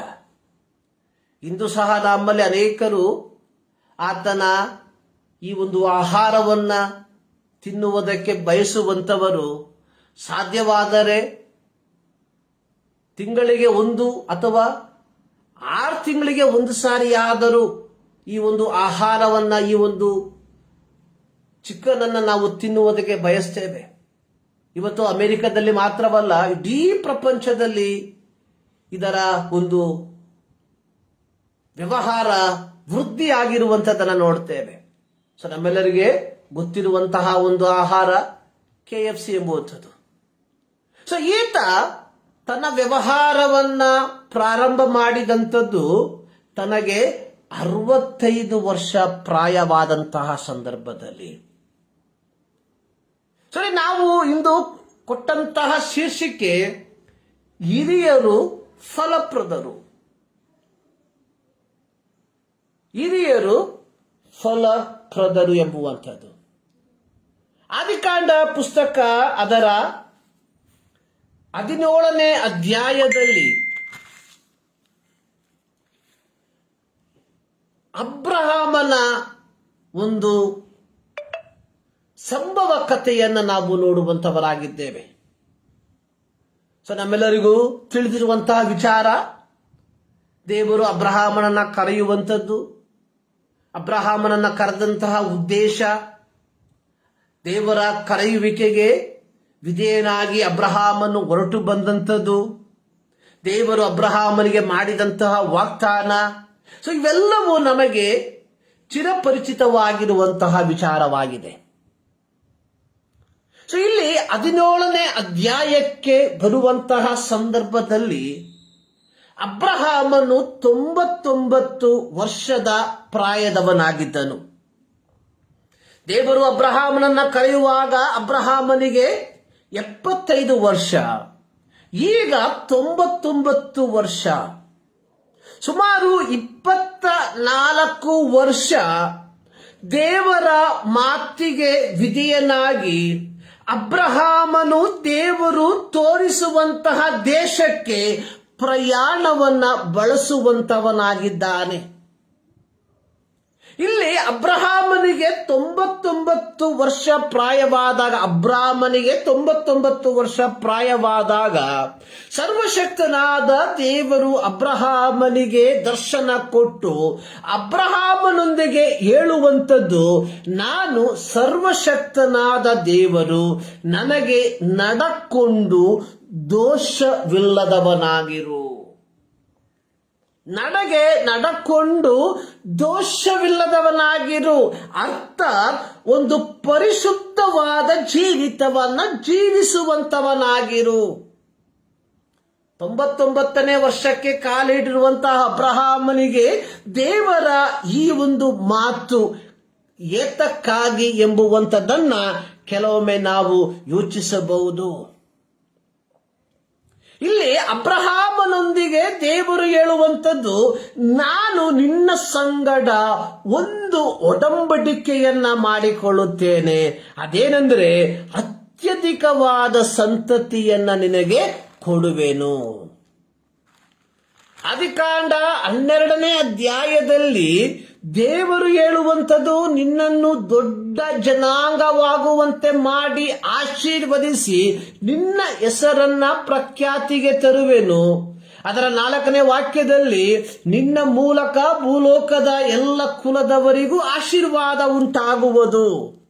ಸೊ ಇಲ್ಲಿ ಸರ್ವಶಕ್ತನಾದ ದೇವರು ಸುಮಾರು 24 ವರ್ಷಗಳ ಕಾಲ ದೇವರ ಮಾತಿಗೆ ವಿಧಿಯನಾಗಿ ಹೊರಟು ಬಂದಂತಹ ಅಬ್ರಹಾಮನಿಗೆ ಸರ್ವಶಕ್ತನಾದ ದೇವರು ಹೇಳುವಂಥದ್ದು, ನಾನು ನಿನ್ನ ಸಂಗಡ ಒಂದು ಒಡಂಬಡಿಕೆಯನ್ನು ಮಾಡುವಂಥದ್ದೇನೆಂದರೆ, ನಾನು ನಿನಗೆ ಅತ್ಯಧಿಕವಾದ ಸಂತತಿಯನ್ನ ಕೊಡ್ತೇನೆ. ಅದು ಮಾತ್ರವಲ್ಲ, ಇಲ್ಲಿ ದೇವರು ಅಬ್ರಹಾಮನೊಂದಿಗೆ ದೇವರು ಇಲ್ಲಿ ಹೇಳುವಂಥದ್ದು, ದೇವರು ಅವರ ಸಂಗಡ ಮಾತನಾಡಿ, ನಾನಂತೂ ನಿನಗೆ ವಾಗ್ದಾನ ಮಾಡುತ್ತೇನೆ. ಇಲ್ಲಿ ದೇವರು ಅಬ್ರಹಾಮನೊಂದಿಗೆ ಒಂದು ವಾಗ್ದಾನವನ್ನ ದೃಢಪಡಿಸುವಂತದ್ದಾಗಿ ನೋಡುತ್ತೇವೆ. ಅದು ಏನೆಂದರೆ, ನೀನು ಅನೇಕ ಜನಾಂಗಗಳಿಗೆ ಮೂಲ ಪುರುಷನಾಗುವಿ. ಇನ್ನು ಮುಂದೆ ಇಲ್ಲಿ ದೇವರು ಅಬ್ರಹಾಮನ ಹೆಸರನ್ನ ಬದಲಾಯಿಸುವಂತದ್ದಾಗಿ ನೋಡುತ್ತೇವೆ. ಇಲ್ಲಿ ದೇವರು ಅಬ್ರಹಾಮನನ್ನ ಅನೇಕ ಜನಾಂಗಗಳಿಗೆ ಒಬ್ಬ ಪಿತೃವಾಗಿ ಮಾರ್ಪಡಿಸುವಂತದನ್ನ ನಾವು ಇಲ್ಲಿ ಕಾಣಬಹುದಾಗಿದೆ. ಅಬ್ರಾಮನು ಎಂಬ ಹೆಸರಿನ ಅರ್ಥ ಒಳ್ಳೆಯ ತಂದೆ ಎಂಬ ಒಂದು ಅರ್ಥವನ್ನು ನಾವು ಕಾಣಬಹುದಾಗಿದೆ. ಆದರೆ ಅಬ್ರಹಾಮನು ಎಂಬುದಾಗಿ ನೋಡುವಾಗ ಅನೇಕ ಜನಾಂಗಗಳಿಗೆ ಒಬ್ಬ ತಂದೆಯಾಗಿ ಮಾರ್ಪಡುವಂಥದ್ದು. ಸೊ ಇಲ್ಲಿ ನಾವು ಗಮನಿಸಬೇಕಾದಂತಹ ಒಂದು ಸಂಗತಿ ಏನೆಂದರೆ, ಅಬ್ರಾಮನು ದೇವರ ಮಾತಿಗೆ ವಿಧಿಯನಾಗಿ ದೇವರ ಮಾತನ್ನು ಚಾಚು ತಪ್ಪದೆ ಪಾಲಿಸುತ್ತಾ ಬಂದದ್ದರ ಫಲವಾಗಿ ಆತನು ವಯೋಕಾಲಕ್ಕೆ ಕಾಲಿಟ್ಟಾಗ್ಯೂ ಸರ್ವಶಕ್ತನಾದ ದೇವರು ಅಬ್ರಾಮನೊಂದಿಗೆ ಒಂದು ವಾಗ್ದಾನವನ್ನ ಮಾಡಿ ಆ ವಾಗ್ದಾನದ ಮೂಲಕವಾಗಿ ಅಬ್ರಹಾಮನ ಮೂಲಕವಾಗಿ ದೇವರು ಒಂದು ದೊಡ್ಡ ಆಶೀರ್ವಾದವನ್ನ ದಯಪಾಲಿಸುವಂತದಾಗಿ ನಾವು ನೋಡುತ್ತೇವೆ. ಪ್ರಿಯರೇ, ಈ ಒಂದು ಭಾಗ ನಮ್ಮ ಜೀವಿತದಲ್ಲಿ ನಿಜವಾಗಲೂ ಅತ್ಯಂತ ಆಶೀರ್ವಾದವನ್ನ ತರುವಂತಹ ಭಾಗವಾಗಿರುವಂತದ್ರಲ್ಲಿ ಯಾವ ಸಂಶಯವೂ ಇಲ್ಲ. ನೋಡಿ, ಅಬ್ರಹಾಮನ ಜೀವಿತ ನಮ್ಮ ಜೀವಿತಕ್ಕೆ ಒಂದು ಮಾದರಿಯಾಗಿ ಅಳವಡಿಸಿಕೊಳ್ಳಬೇಕಾಗಿರುವಂತದ್ದಾಗಿದೆ. ಕಾರಣ, ಅಬ್ರಹಾಮನು ದೈವಿಕವಾದಂತಹ ಮಾತುಗಳಿಗೆ ಆತನು ವಿಧೇಯನಾಗಿ ನಡೆದುಕೊಂಡು ಬಂದನು ಎಂಬುದಾಗಿ ನಾವು ಇಲ್ಲಿ ನೋಡುವಂತವರಾಗಿದ್ದೇವೆ. ಇಲ್ಲಿ ದೇವರು ಅಬ್ರಹಾಮನು ಎಂದು ಹೆಸರಿಸಿದನು. ಅಲ್ಲಿ ನಾವು ನೋಡುವಂಥದ್ದು, ನಿನಗೆ ಅತ್ಯಧಿಕವಾದ ಸಂತಾನವನ್ನ ಕೊಡುತ್ತೇನೆ. ಅತ್ಯಧಿಕವಾದ ಸಂತಾನವನ್ನ ನಾವು ನೋಡುವಂಥದ್ದು, ಲೋಟನು ಅಬ್ರಹಾಮನನ್ನ ಬಿಟ್ಟು ಅಗಲಿ ಹೋದಂತಹ ಸಂದರ್ಭದಲ್ಲಿ ಸರ್ವಶಕ್ತನಾದ ದೇವರು ಅಬ್ರಹಾಮನನ್ನ ಹೊರಗೆ ಕರತಂದು ಹೇಳುವಂಥದ್ದು, ನೀನು ಅದರ 13ನೇ ವಾಕ್ಯದಲ್ಲಿ ನಾವು ನೋಡುತ್ತೇವೆ, ನಿನ್ನ ಸಂತಾನದವರನ್ನು ಭೂಮಿಯ ಧೂಳಿನಷ್ಟು ಅಸಂಖ್ಯವಾಗಿ ಮಾಡುವೆನು. ಭೂಮಿಯಲ್ಲಿರುವ ಧೂಳನ್ನು ಲೆಕ್ಕ ಮಾಡುವುದಾದರೆ ನಿನ್ನ ಸಂತಾನವನ್ನು ಲೆಕ್ಕಿಸಲಾದೀತು. ಅಂದ್ರೆ ದೇವರು ಅಬ್ರಾಮನಿಗೆ ಕೊಟ್ಟಂತಹ ವಾಗ್ದಾನ. ಸೊ ನಿನ್ನ ಸಂತತಿಯನ್ನು ನಾನು ವೃದ್ಧಿಪಡಿಸ್ತೇನೆ. ನಿಮ್ಮ ಸಂತತಿಯನ್ನು ನಾನು ಹೆಚ್ಚಿಸುತ್ತೇನೆ ಎಂಬುವಂಥದ್ದನ್ನ ಈ 17ನೇ ಅಧ್ಯಾಯದಲ್ಲಿ ಅಬ್ರಹಾಮನು 99 ವರ್ಷಕ್ಕೆ ಕಾಲಿಟ್ಟಿರುವಾಗ, ಆತನು ವಯೋವೃದ್ಧನಾಗಿರುವಾಗ ಸರ್ವಶಕ್ತನಾದ ದೇವರು ಅಲ್ಲಿ ತಿರುಗಿ ಅಬ್ರಹಾಮನಿಗೆ ತನ್ನ ವಾಗ್ದಾನವನ್ನ ದೃಢಪಡಿಸುವಂತದ್ದನ್ನು ನಾವು ನೋಡುವಂತವರಾಗಿದ್ದೇವೆ. ಅದು ಮಾತ್ರವಲ್ಲದೆ ಅಬ್ರಹಾಮನಿಗೆ ಒಂದು ಹೊಸ ಹೆಸರನ್ನ ದಯಪಾಲಿಸುವಂತದ್ದನ್ನು ನಾವು ನೋಡುತ್ತೇವೆ.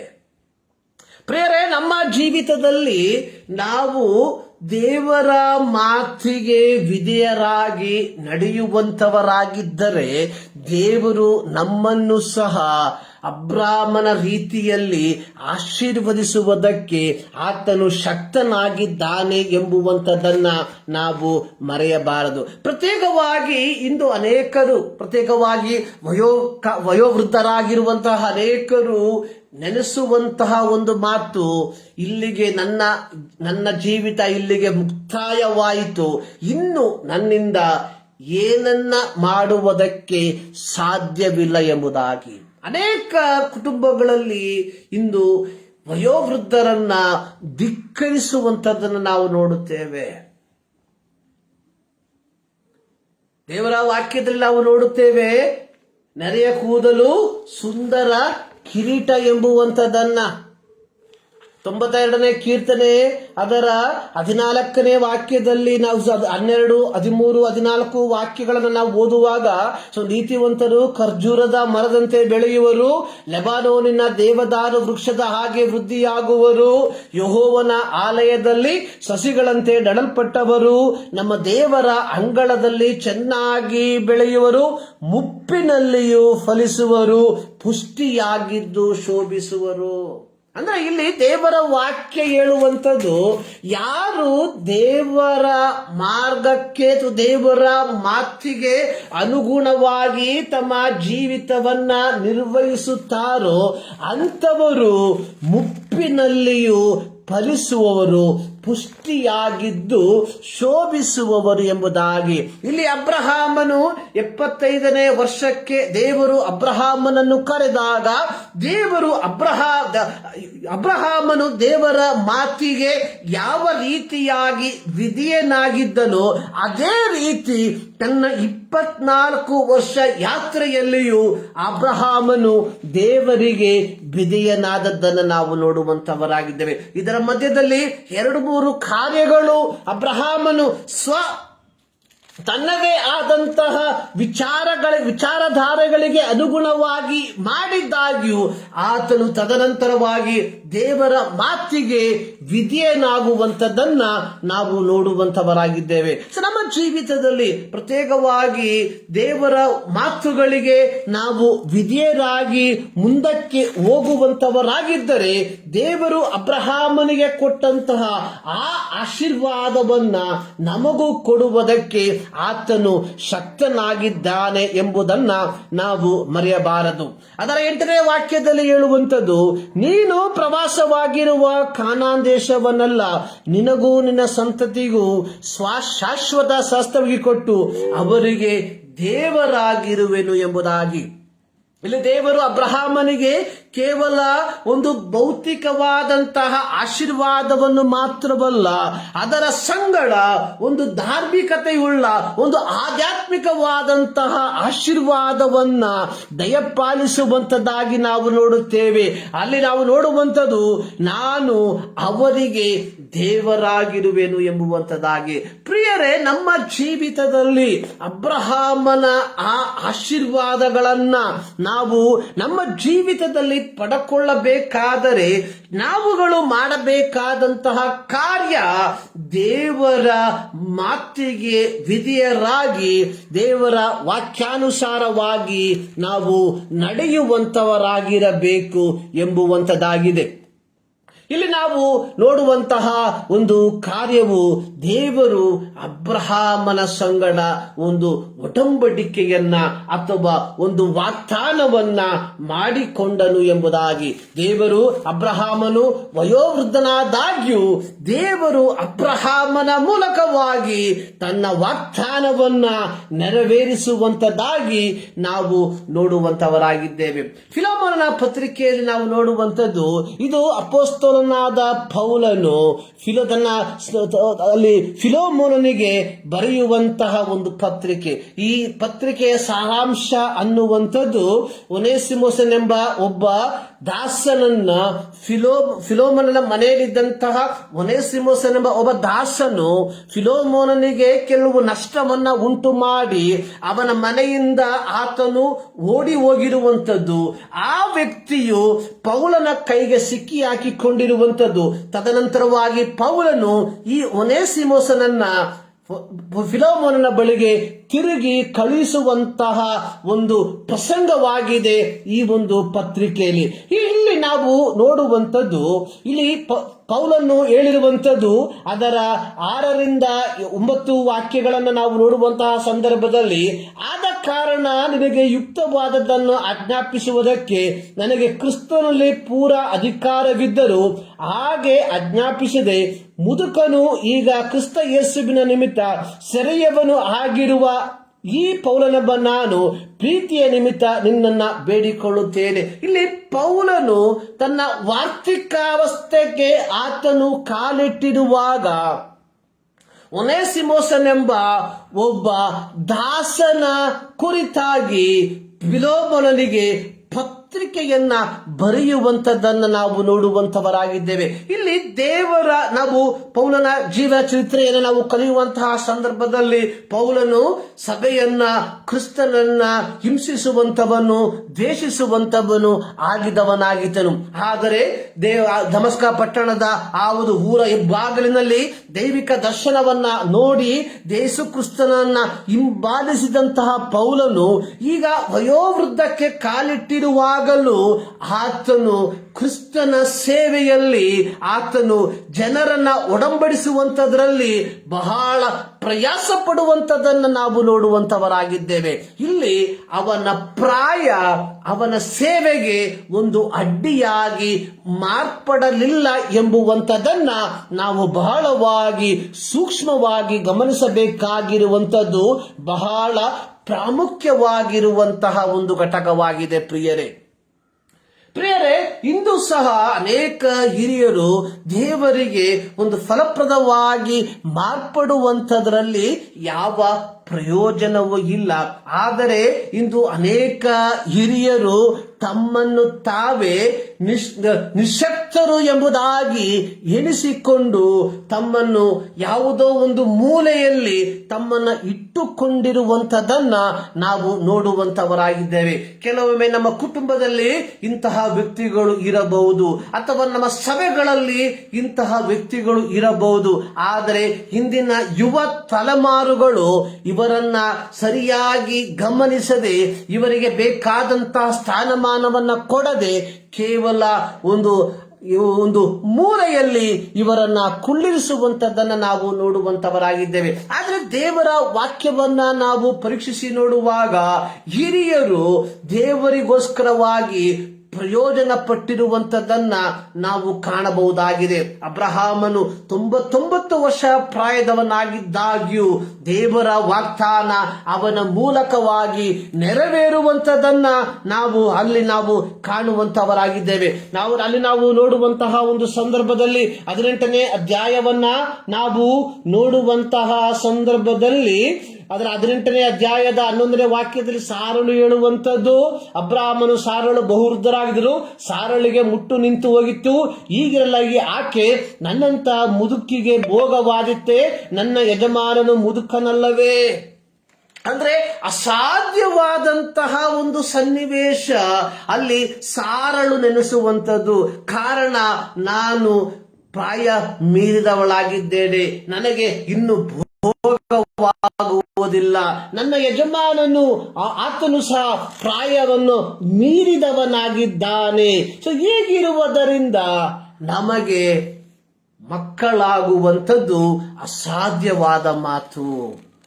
ಅಸಾಧ್ಯವಾದ ಮಾತು. ಅವರು ಒಂದು ಮಾನಸಿಕವಾದ ದೃಷ್ಟಿಕೋನದಲ್ಲಿ ಸಾರಲು ಯೋಚಿಸುವಂಥದ್ದು ಇಟ್ ಇಸ್ ಎ ಇಂಪಾಸಿಬಲ್.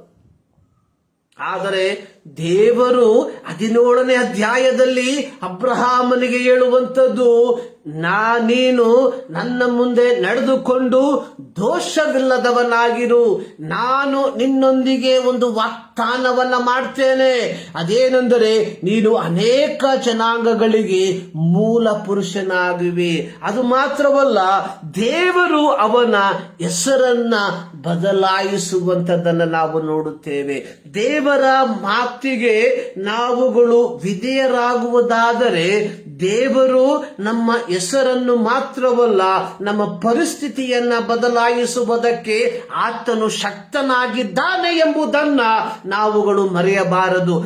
ದೇವರು ತನ್ನ ಕ್ರಿಯೆಯನ್ನ ನಮ್ಮಲ್ಲಿ ಮಾಡುವುದಕ್ಕೆ ನಮ್ಮ ಸಾಮರ್ಥ್ಯವು ದೇವರಿಗೆ ಬೇಕಾಗಿಲ್ಲ. ದೇವರಿಗೆ ಬೇಕಾಗಿರುವಂಥದ್ದು ನಮ್ಮನ್ನೇ ದೇವರ ಕರಗಳಿಗೆ ಒಪ್ಪಿಸಿಕೊಡುವಂಥದ್ದು. ಪ್ರತ್ಯೇಕವಾಗಿ ಯುವಕರಾದಂಥವರು, ಪ್ರತ್ಯೇಕವಾಗಿ ಯುವಕರಾಗಿರುವಂಥವರು ನೆನೆಸುವಂಥದ್ದು, ಇನ್ನು ನನ್ನಿಂದಲೇ ಕಾರ್ಯಗಳು ಸಂಭವಿಸುತ್ತದೆ ಎಂಬುದಾಗಿ. ಆದರೆ ಪ್ರಿಯರೇ, ದೇವರ ಕರುಣೆ ಇಲ್ಲದೆ, ದೇವರ ಶಕ್ತಿ ಇಲ್ಲದೆ ಯಾರಿಂದಲೂ ಏನನ್ನ ಮಾಡುವುದಕ್ಕೆ ಸಾಧ್ಯವಿಲ್ಲ ಎಂಬುವಂಥದ್ದನ್ನ ನಾವು ಅರಿಯಬೇಕಾಗಿದೆ. ಪ್ರತ್ಯೇಕವಾಗಿ ಕ್ರೈಸ್ತರು ಅರಿಯಬೇಕಾಗಿದೆ. ಇವತ್ತು ಸಭೆಗಳಲ್ಲಿ ಹಿರಿಯರನ್ನ ನಾವು ಕಡೆಗಣಿಸುವಂಥದ್ದನ್ನ ನಾವು ನೋಡುವಂತವರಾಗಿದ್ದೇವೆ. ಕೇವಲ ವಿಶ್ವಾಸಿಗಳನ್ನು ಮಾತ್ರವಲ್ಲ, ಸೇವೆಯಲ್ಲಿ ತಮ್ಮನ್ನು ತೊಡಗಿಸಿಕೊಂಡಂತಹ ಅನೇಕ ಹಿರಿಯರು ಇವತ್ತು ಮೂಲೆ ಗುಂಪಾಗಿ ಯಾರ ಗಣನೆಗೂ ಬಾರದೆ ಎಲ್ಲೋ ಒಂದು ಕಡೆ ಅವರನ್ನ ಕಟ್ಟಿ ಹಾಕಿರುವಂತಹ ರೀತಿಯಲ್ಲಿ ಇರುವಂತದನ್ನ ನಾವು ನೋಡುವಂತವರಾಗಿದ್ದೇವೆ. ಆದರೆ ನಾವು ಅಬ್ರಹಾಮನ ಜೀವಿತವನ್ನು ನಾವು ಪರೀಕ್ಷಿಸಿ ನೋಡುವಂತಹ ಸಂದರ್ಭದಲ್ಲಿ ದೇವರು ಅಬ್ರಹಾಮನನ್ನ ಯಾವ ಅಸಾಧ್ಯವಾದಂತಹ ಸ್ಥಾನದಲ್ಲಿ ದೇವರು ಅಬ್ರಹಾಮನ ಮೂಲಕವಾಗಿ ಇಸ್ರಾಯೇಲ್ ಸಂತತಿಯನ್ನ ಆತನ ಹೊರತರುವಂತದಾಗಿ ನಾವು ನೋಡುವಂತವರಾಗಿದ್ದೇವೆ. ಹೀಗಿರುವಾಗ ನಾವುಗಳು ಮಾಡಬೇಕಾಗಿರುವಂಥದ್ದು ದೇವರ ಸನ್ನಿಧಾನದಲ್ಲಿ ಸಮರ್ಪಿಸಿಕೊಳ್ಳಬೇಕಾಗಿರುವಂಥದ್ದು. ಅದೇ ರೀತಿಯಾಗಿ ನಾವು ಪೌಲನ ವಿಚಾರವನ್ನು ನೋಡಿದಾಗ್ಯೂ ಪೌಲನು ಮುದುಕನಾಗಿದ್ದಾನೆ. ಪೌಲನಿಗೆ ಈಗ ಮುಂದೇನು ಎಂಬುವಂತ ಯಾವ ಒಂದು ಶಕ್ತಿ ನಿಶಕ್ತ ಪರಿಸ್ಥಿತಿಯಲ್ಲಿ ಶಾರೀರಿಕವಾಗಿ ಆತನು ನಿಶಕ್ತನಾಗಿದ್ದಾಗ್ಯೂ ಆತನು ಒನೇಸಿಮೋಸನ ಕುರಿತಾಗಿ ಫಿಲೋಮೋನನಿಗೆ ಆತನು ವಿಜ್ಞಾಪನೆ ಮಾಡುವಂತದ್ದನ್ನು ನಾವು ನೋಡುವಂತವರಾಗಿದ್ದೇವೆ. ಅಲ್ಲಿ ಪೌಲನಿಗೆ ಅಧಿಕಾರವಿದ್ದಾಗ್ಯೂ ಆತನು ತನ್ನ ಅಧಿಕಾರವನ್ನ ಉಪಯೋಗಿಸದೆ ಆತನು ಫಿಲೋಮೋನೊಂದಿಗೆ ಆತನು ಬೇಡುವಂತದ್ದಾಗಿ ನಾವು ನೋಡುವಂತವರಾಗಿದ್ದೇವೆ. ಪ್ರಿಯರೇ, ಈ ಮುಂಜಾನೆಯಲ್ಲಿ ನಾವು ಒಂದು ಸಾರಿ ನಾವು ಯೋಚಿಸಬೇಕಾಗಿರುವಂತದ್ದಾಗಿದೆ. ದೇವರು ಆತನು ಯಾರನ್ನು ಉಪಯೋಗಿಸುವುದಕ್ಕೆ ಆತನು ಶಕ್ತನಾಗಿರುವಂತವನಾಗಿದ್ದಾನೆ. ಸೊ ಹೀಗಿರುವಾಗ ನಾವು ನಮ್ಮದೇ ಆದಂತಹ ಬುದ್ಧಿಗಳಲ್ಲಿ, ಶಕ್ತಿಗಳಲ್ಲಿ ನಾವು ಹೆಚ್ಚಳ ಪಡದೆ ಸರ್ವಶಕ್ತನಾದ ದೇವರ ಕರಗಳಿಗೆ ನಮ್ಮನ್ನು ಒಪ್ಪಿಸಿ ಕೊಡುವುದಾದರೆ ನಿಶ್ಚಯವಾಗಿ ಆತನು ನಮ್ಮ ಮೂಲಕವಾಗಿ ದೊಡ್ಡ ಕಾರ್ಯಗಳನ್ನ ಮಾಡುವಂತದ್ರಲ್ಲಿ ಯಾವ ಸಂಶಯವೂ ಇಲ್ಲ. ನಾವು ಪ್ರಾರಂಭದಲ್ಲಿ ಕೇಳಿದ ರೀತಿಯಲ್ಲಿ ಆ ಹಾರ್ಲ್ಯಾಂಡ್ ಸ್ಯಾಂಡರ್ಸ್ ಎಂಬಂತ ಆ ಯುವಕ ತನ್ನ ಯೌವನ ಪ್ರಾಯದಲ್ಲಿ ಆತನು ಎಲ್ಲವನ್ನ ಕಳ್ಕೊಂಡ. ಆದರೆ 65ನೇ ವರ್ಷ ಪ್ರಾಯದಲ್ಲಿ ಆತನು ಪ್ರಾರಂಭಿಸಿದಂತಹ ಆ ಒಂದು ವ್ಯವಹಾರ ಇವತ್ತು ಇಡೀ ಪ್ರಪಂಚದ ಮೂಲೆಗಳಲ್ಲಿ ಅದರ ಔಟ್ಲೆಟ್ಗಳನ್ನು ನಾವು ಕಾಣುವಂತವರಾಗಿದ್ದೇವೆ. ಒಬ್ಬ ಲೌಕಿಕವಾದಂತಹ ಒಬ್ಬ ವ್ಯಕ್ತಿ ತನ್ನ ಸಾಮ್ರಾಜ್ಯವನ್ನ, ತನ್ನ ವ್ಯವಹಾರದ ಸಾಮ್ರಾಜ್ಯವನ್ನ ಇಷ್ಟರ ಮಟ್ಟಿಗೆ ವ್ಯಾಪಿಸಬಹುದಾಗಿರುವುದಾದರೆ ಸರ್ವಶಕ್ತನಾದ ದೇವರ ಮಕ್ಕಳಾದ ನಾವುಗಳು ನಾವು ನಾವು ವಾರ್ತಿಕಕ್ಕೆ ಕಾಲಿಟ್ಟಿದ್ದೇವೆ ಎಂಬುದಾಗಿ ನಮ್ಮನ್ನು ನಾವು ಕೀಳಾಗಿ ಕಾಣದೆ ದೇವರ ಸನ್ನಿಧಾನಕ್ಕೆ ಒಪ್ಪಿಸಿಕೊಡುವುದಾದರೆ ನಿಶ್ಚಯವಾಗಿ ಹೇಳ್ತೇನೆ, ದೇವರು ಇದಕ್ಕಿಂತಲೂ ಮಿಗಿಲಾಗಿ ಆತನು ನಿಮ್ಮನ್ನು ಉಪಯೋಗಿಸುವುದಕ್ಕೆ ಆತನು ಶಕ್ತನಾಗಿರುವಂತವನಾಗಿದ್ದೇನೆ. ಇಂದಿನ ಯುವ ಸಮೂಹ ಒಂದನ್ನ ಮಾತ್ರ ಸರಿಯಾಗಿ ಜ್ಞಾಪಕದಲ್ಲಿ ಇಟ್ಟುಕೊಳ್ಳಬೇಕಾಗಿರುವಂಥದ್ದು, ಇಂದು ನಾವು ಏನೇ ಆಗಿದ್ರೂ ಅದರ ಹಿಂದೆ ನಮ್ಮ ಹಿರಿಯರ ಪ್ರಯಾಸ ಇದೆ ಎಂಬುವಂಥದ್ದನ್ನ ನಾವು ಎಂದಿಗೂ ಮರೆಯಬಾರದು. ಇಂದು ಲೋಕ ಹೇಳುವಂಥದ್ದು, ಇಂದಿನ ಲೋಕ ಯುವಕರ ಕೈಯಲ್ಲಿ ಇದೆ ಎಂಬುದಾಗಿ. ಹೌದು, ಇಂದಿನ ಲೋಕ ಯುವಕರ ಕೈಯಲ್ಲಿ ಇದೆ ಅನ್ನುವಂಥದ್ರಲ್ಲಿ ಯಾವ ಸಂಶಯವೂ ಇಲ್ಲ. ಆದರೆ ಈ ಲೋಕವನ್ನ ನಮ್ಮ ಕೈಗೆ ಕೊಟ್ಟಂತವರು ನಮ್ಮ ಹಿರಿಯರು ಎಂಬುವಂಥದ್ದನ್ನ ಎಂದಿಗೂ ಮರೆಯಬಾರದು. ಯಾವುದೇ ಒಂದು ಕಾರ್ಯಗಳು ಸಂಭವಿಸಬೇಕಾದರೂ ಅದರ ಹಿಂದೆ ಅನೇಕ ಎಕ್ಸ್ಪೆರಿಮೆಂಟ್ಗಳು ನಡೆದಿರುವಂತದ್ದನ್ನು ನಾವು ನೋಡುತ್ತೇವೆ. ಕಳೆದ ತಿಂಗಳುಗಳಲ್ಲಿ ನಮ್ಮ ದೇಶ ಚಂದ್ರಯಾನ 3 ಅದು ಒಂದು ವಿಜಯಕರವಾಗಿ ಆ ಒಂದು ದೌತ್ಯವನ್ನ ಪೂರ್ತಿಗೊಳಿಸಿದರು ಎಂಬುದಾಗಿ ನಾವು ಸಂತೋಷ ಪಟ್ವಿ. ಆದರೆ ಅದರ ಹಿಂದೆ ಚಂದ್ರಯಾನ 1, ಚಂದ್ರಯಾನ 2 ಈ ಎರಡು ಚಂದ್ರಯಾನದಲ್ಲಿ ಸಂಭವಿಸಿದಂತಹ ಒಂದನೇ ಚಂದ್ರಯಾನದಲ್ಲಿ ಸಂಭವಿಸಿದಂತ ನ್ಯೂನತೆಯನ್ನ 2ನೇ ಚಂದ್ರಯಾನದಲ್ಲಿ ಅವರು ರೆಕ್ಟಿಫೈ ಮಾಡಿ ಮುಂದಕ್ಕೆ ತೆಗೆದುಕೊಂಡ್ರು. ಅದು ಫೇಲ್ಯೂರ್ ಆದಾಗ 3ನೇ ಚಂದ್ರಯಾನದಲ್ಲಿ ಅದನ್ನ ಸಕ್ಸಸ್ಫುಲ್ ಆಗಿ ಮಾಡಿದ್ರು. ಅದರ ಅರ್ಥ ನಮ್ಮ ಹಿರಿಯರು ತೋರಿಸಿದಂತಹ ಮಾದರಿಯನ್ನ ನಾವು ಆಧಾರವಾಗಿಟ್ಟುಕೊಂಡು ಅದರಲ್ಲಿದ್ದಂತಹ ನ್ಯೂನತೆಯನ್ನ ಸರಿಪಡಿಸಿದ್ದೇವೆ ಹೊರತು ಒಂದು ಹೊಸ ವಿಧಾನವನ್ನು ನಾವು ಕಂಡು ಹಿಡಿಯಲಿಲ್ಲ. ಈ ಚಂದ್ರಯಾನ 3ರಲ್ಲಿ ಒಂದು ಹೊಸ ವಿಧಾನ ಯಾವುದೂ ಇಲ್ಲ. 2ರಲ್ಲಿ ಆದಂತಹ ಫೇಲ್ಯೂರ್ ಅದನ್ನ ರೆಕ್ಟಿಫೈ ಮಾಡಿಕೊಂಡು ಈ ಚಂದ್ರಯಾನ 3 ಸಕ್ಸಸ್ಫುಲ್ ಆಗಿ ಮಾರ್ಪಡಿಸಿದ್ರು. ಅದೇ ರೀತಿ ನಮ್ಮ ಸೇವೆಯಲ್ಲಿಯೂ ನಮ್ಮ ಹಿರಿಯರು ಹಾಕಿಕೊಟ್ಟ ಅಡಿಪಾಯದಲ್ಲಿ ಇವತ್ತು ನಾವು ದೇವರ ಸೇವೆಯಲ್ಲಿ ನಮ್ಮನ್ನು ತೊಡಗಿಸಿಕೊಂಡಿದ್ದೇವೆ ಹೊರತು ನಮ್ಮದೇ ಆದಂತಹ ಯಾವುದೇ ಅಡಿಪಾಯವಲ್ಲ. ಪ್ರಿಯ ದೇವರ ಮಕ್ಕಳೇ, ಆದರೆ ಇಂದಿನ ಯುವ ದೇವ ಸೇವಕರು ಹಿರಿಯರನ್ನ ಅತ್ಯಂತ ಹೀನಾಯವಾಗಿ ನಡೆಸುವಂತದನ್ನ ನಾವು ನೋಡುವಾಗ ನಿಜವಾಗಲೂ ಇದು ಬಹಳ ವ್ಯಸನಕರವಾದಂತಹ ಸಂಗತಿಯಾಗಿದೆ. ಕೇವಲ ಸ್ವಾರ್ಥಕ್ಕೋಸ್ಕರವಾಗಿ, ತಮ್ಮದೇ ಆದಂತಹ ಸಿಂಹಾಸನಕ್ಕೋಸ್ಕರವಾಗಿ ಅವರು ಈ ರೀತಿ ಮಾಡುವಂಥದನ್ನ ನಾವು ನೋಡುವಂತವರಾಗಿದ್ದೇವೆ. ಆದರೆ ಇಲ್ಲಿ ನಾವು ದೇವರ ವಾಕ್ಯದಲ್ಲಿ ನೋಡಿದ ಪ್ರಕಾರವಾಗಿ ಅಬ್ರಹಾಮನು ದೇವರ ಮಾತಿಗೆ ವಿಧೇಯನಾದನು.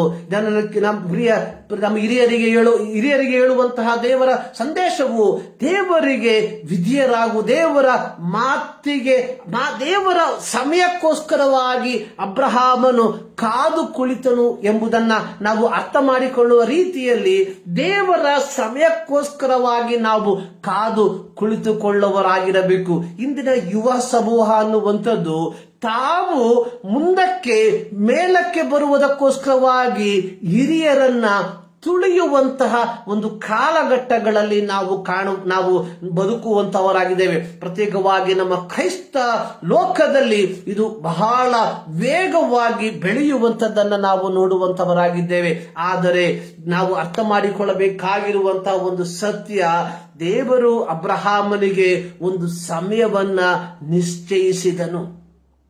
75ನೇ ವಯಸ್ಸಿನಲ್ಲಿ ದೇವರು ವಾಗ್ದಾನ ಮಾಡಿದಾಗ್ಯೂ 99ನೇ ವಯಸ್ಸಿನಲ್ಲಿ ದೇವರು ತನ್ನ ವಾಗ್ದಾನವನ್ನ ದೃಢಪಡಿಸಿದಾಗ್ಯೂ ತದನಂತರವಾಗಿ ನಾವು 18ನೇ ಅಧ್ಯಾಯವನ್ನ ನಾವು ಓದುವಂತಹ ಸಂದರ್ಭದಲ್ಲಿ ನಾವು ನೋಡ್ತೇವೆ. ಒಂದು ದಿನ ಅಬ್ರಹಾಮನು 3 ಪುರುಷರನ್ನ ನೋಡುವಂಥದ್ದನ್ನ, ಅವರನ್ನು ಎದುರುಗೊಳ್ಳುವಂಥದ್ದನ್ನ, ಅವರಿಗೆ ಉಪಚಾರ ಮಾಡುವಂಥದ್ದನ್ನ, ಅವರು ಅಬ್ರಹಾಮನಿಗೆ ವಾಗ್ದಾನ ಮಾಡುವಂಥದ್ದನ್ನ ಮುಂದಿನ ವರ್ಷ ಇದೇ ಸಂದರ್ಭದಲ್ಲಿ ನಾವು ತಿರುಗಿ ಬರುವಾಗ ಸಾರಳು ಮಗನನ್ನ ಹೇರುವಳು ಎಂಬುದಾಗಿ. ಹೌದು ಪ್ರಿಯರೇ, ದೇವರ ವಾಗ್ದಾನ ಅದು ಕಾಲಗಳಿಗೆ ಮಾತ್ರ ನೆರವೇರತಕ್ಕದಾಗಿದೆ. ದೇವರು ಒಂದು ಸಮಯವನ್ನ ನಿಗದಿಪಡಿಸಿರುವುದಾದರೆ ಆ ಸಮಯದಲ್ಲಿ ದೇವರು ತನ್ನ ವಾಗ್ದಾನವನ್ನ ನೆರವೇರಿಸುವಂತವನ್ನಾಗಿದ್ದಾನೆ. ಇದರ ಮಧ್ಯದಲ್ಲಿ ಯಾರೇ ಎಷ್ಟೇ ನಿಮ್ಮನ್ನ ತುಳಿದರೂ ಸಹ ದೇವರ ವಾಗ್ದಾನದ ಸಮಯವನ್ನ ಯಾರಿಂದಲೂ ತುಳಿಯುವುದಕ್ಕೆ ಸಾಧ್ಯವಿಲ್ಲ ಎಂಬುವಂಥದ್ದನ್ನ ನಾವುಗಳು ಅರ್ಥ ಮಾಡಿಕೊಳ್ಳಬೇಕಾಗಿದೆ. ಕಾರಣ ದೇವರು ಸಮಯವನ್ನ ನಿಶ್ಚಯಿಸಿರುವಂಥದ್ದು. ದೇವರು ಅಬ್ರಹಾಮನ ಜೀವಿತದಲ್ಲಿ ಒಂದು ಸಮಯವನ್ನ ನಿಶ್ಚಯಿಸಿದರ ಫಲವಾಗಿ ಆ ವಾಗ್ದಾನವನ್ನ ದೇವರು ನೆರವೇರಿಸಿದನು. ಪೌಲನ ಜೀವಿತದಲ್ಲಿಯೂ, ಪೌಲನು ತನ್ನ ಜೀವಿತದ ಆ ವಯೋವೃದ್ಧವಾಗಿರುವಂತಹ ಸಂದರ್ಭದಲ್ಲಿಯೂ ಕ್ರಿಸ್ತನಿಗೋಸ್ಕರವಾಗಿ ಆತನು ಪ್ರಯಾಸ ಪಡುವಂಥದ್ದನ್ನು ನಾವು ನೋಡುವಂತವರಾಗಿದ್ದೇವೆ. ಕೇವಲ ಒಬ್ಬ ದಾಸನಿಗೋಸ್ಕರವಾಗಿ ಈ ಫಿಲೋಮೋನನ ಪತ್ರಿಕೆ ಬರೆದಿರುವಂಥದ್ದು ಕೇವಲ ಒಬ್ಬ ದಾಸನನ್ನ ಸೇರಿಸಿಕೊಳ್ಳುವ ಏಕೈಕ ಉದ್ದೇಶದಿಂದ ಈ ಒಂದು ಪತ್ರಿಕೆಯನ್ನ ಬರೆಯಲ್ಪಟ್ಟಿದೆ. ಈ ಪತ್ರಿಕೆ ಈ ಸತ್ಯವೇದದಲ್ಲಿ ಅಡಕವಾಗಿರುವುದಾದರೆ ಇದರಲ್ಲಿರುವ ಸತ್ಯ, ಇದರಲ್ಲಿರುವಂತಹ ಶಕ್ತಿ ಏನೆಂಬುದನ್ನ ನಾವು ಅರ್ಥ ಮಾಡಿಕೊಳ್ಳಬೇಕಾಗಿರುವಂಥದ್ದು ಬಹಳ ಪ್ರಾಮುಖ್ಯವಾಗಿರುವಂಥದ್ದು.